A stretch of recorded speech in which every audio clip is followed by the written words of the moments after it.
वसीला उर्दू टीवी आपके रूबरू है। खबर की सदाकत।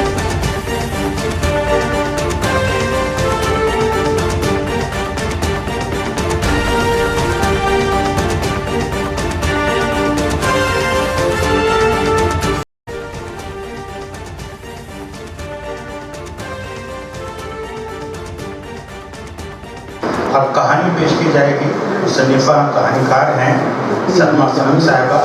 ये पिछले 30 सालों से कहानियाँ लिख रही हैं और पूरे हिंदुस्तान में जानी जाती हैं। कुल हिंद सतह पर आपकी शनाख्त है। आपकी कहानियों की अब तक 4 किताबें शाये हुई हैं।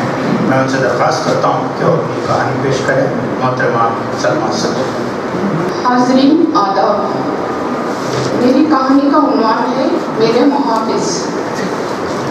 अपनी नंगी पीठ पर सूरज उठाए, गौरक्षक का सुनहरी ख्वाब आंखों में सजाए, अपना नाथवां जिस्म घसीटते हुए दूर तक फैली हुई सड़क पर चलते हुए मंजू ने पूछा, हमारे मुहाफिज कहाँ हैं? पता नहीं, मंजू चौंक पड़ी।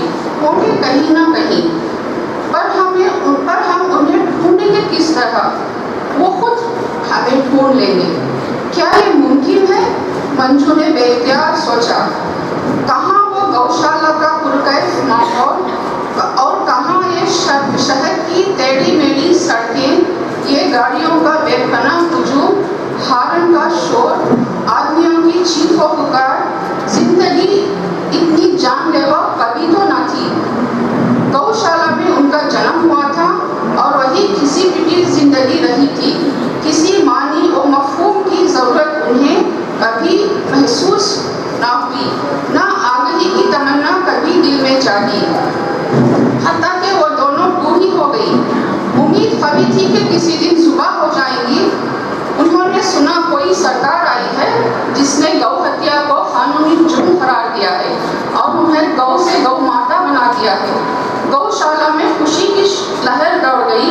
वहाँ हर कोई इतराने लगा, लहराने लगा, गुनगुनाने लगा। अब हमारी गर्दनों पर छुरी नहीं चलेगी, हम तिबी मौत मरेंगे। बस खाओ पियो खुश रहो। मालिक अब हमारी बहुत देखभाल करेंगे, नहीं बल्कि हमारी पूजा करेंगे, हम गौ माता जो हैं। मगर ऐसा कुछ न हुआ, कोई उनकी पूजा न हुई। जिंदगी इसी तरह चलती रही। अलबत्ता जब से वो गौ से गौ माता बन गई थी, उन्हें पेट भर चारा ना मिला था। क्यों? तुम दोनों बूढ़ी हो इसलिए। तमाम नौजवान गायें खिलखिलाकर हंस पड़ी। बूढ़ों की देखभाल कोई क्यों करे? क्या तुम पर कभी बुढ़ापा न आएगा? मंजू सुलग उठी। फिर तुम्हारा हश्र भी हमारे जैसा होगा। मंजू को भी गुस्सा आ गया। अरे तो फिक्र किस बात की? कोई मनचली चटक कर बोली, सुना है सरकार एक गौ सेंचुरी बना रही है जिसमें बूढ़ी गायों को रखा जाएगा। अच्छा, जब हम बूढ़ी हो जाएंगी तो वहाँ रहेगी। तो फिर क्या है? बस खाओ पियो खुश रहो। वो सब आपस में खिलखिलाने लगी, हंसी मजाक करने लगी और इन दोनों के दिल में कुछ टूट सा गया। फिर वो सदा खूंटे से बंधी हुई, अपनी भूख प्यास से उलझती हुई यही सोचती रही कि कोई तगय्युर हो, कुछ हो, मगर कोई इनकलाब आया न कोई हलचल हुई। दिन गुजरते रहे। ऐसे में किसी दिन उन्होंने सुना कि शहर में गौरक्षक आए हैं जो उनका मान बढ़ा रहे हैं, उनकी पूजा कर रहे हैं। गौरक्षक? मंजू का दिल धड़क उठा। मेरे मुहाफिज? मंजू की आंखों में चमक आ गई। फिर उन्होंने तय किया कि गौशाला में भूखों मरने से बेहतर है अपने मुहाफिजों के पास चलते हैं। और किसी दिन वो उनकी तलाश में निकल पड़ी और तभी से वो दर दर भटक रही थी। बहन और नहीं चलते, थक कर मंजू रुक गई। मुझसे आगे चला नहीं जाता। ठीक है बैठते हैं। अंजू भी उसकी तारीफ में वहीं बैठ गई। चंद ही लम्हों में चारों तरफ से हारून का वो शोर उठा के उन्हें लगा आसमान गिर रहा है। वो घबरा कर उठी और दोबारा चलने पर मजबूर हो गई। बहन, मंजू ने एक जोरदार आवाज निकाली, मैं थक गई हूँ, चलो उन दुकानों के साए बैठते हैं। मंजू ने दुकानों की जानिब इशारा किया जहाँ कई अशिया फरोख्त हो रही थी। दोनों ने उतर कर रुख किया, मगर ये क्या, वो दोनों शब्द रह गई। दुकानदारों ने उन्हें अपनी दुकानों की जानिब आता देखा तो फौरन वहाँ से भगा दिया। फिर वही बेनाम सफर था, सहरा की सुलगती हवाओं की तरह, जिसकी कोई सिमत थी न मंजिल। फिर वो दोनों मुख्तलिफ सिमतों में चलती हुई किसी गली में आ निकली जहाँ चारों तरफ रिहायशी मकानात थे।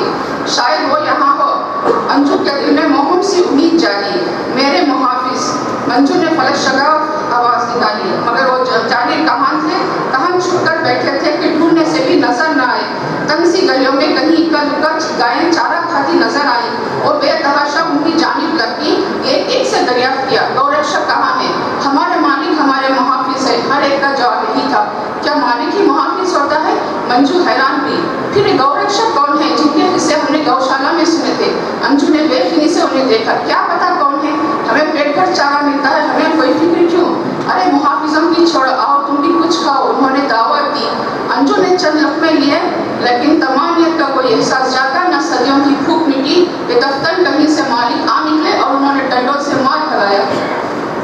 ये गौरक्षक नहीं थे, ये मुहाफिज नहीं थे, फिर वो कहाँ थे? खुदारा कोई बताता कि वो कहाँ थे? पता नहीं। गौरक्षक का हाथ लेकर उन्हें कब तक इन सड़कों पर चलना था? सफर तवील था, मगर उनके नाखून जिस्म में इतनी कुव्वत कहाँ थी? चलते चलते दोनों निढाल होकर गिर पड़ी। वो जाने कौन था कि इसने पानी पिलाया तो उनकी जान में जान आई। वो ये ढेर सारा चारा ला रहा था। गौरक्षक, अंजू का दिल धड़क उठा। मेरे मुहाफिज।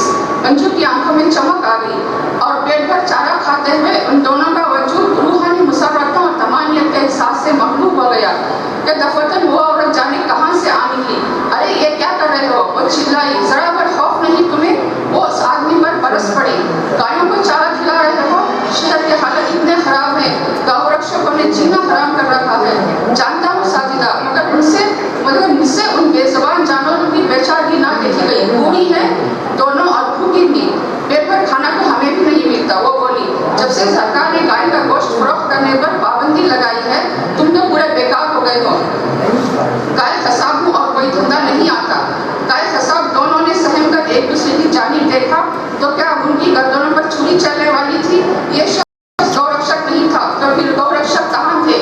तुम सदा से कामचोर तो हो ही, अब ये रहम का नाटक बंद करो रहीम खान। वो औरत दहाड़ी, खला पिला चुके ना, अब दफा करो इन मुर्जी जानवरों को। रात सर पर है, कहाँ जाएंगी?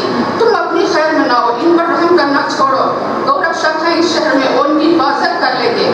फिर रहीम खान के लाख मना करने के बावजूद साजिदा ने दोनों को हाँक दिया। फिर वो शहर की बेचहत राहों पर दोबारा चल निकली, गौरक्षकों की तलाश में। मगर उन्हें क्या पता था, वो उनके मुहाफिज जिनकी तलाश में वो गली गली भटकती फिर रही हैं।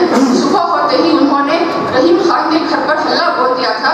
उन्हें खबर मिली थी कि रात रहीम खान के घर 2 गायें देखी गई थी, जिनको दिन के उजालों में ना पाकर उन्होंने समझा कि रहीम खान ने उन्हें सुबह कर डाला है। उन गौरक्षकों ने रहीम खान को खूब मारा पीटा और गौहत्या के जुर्म में इस घर को आग लगाई। शुक्रिया।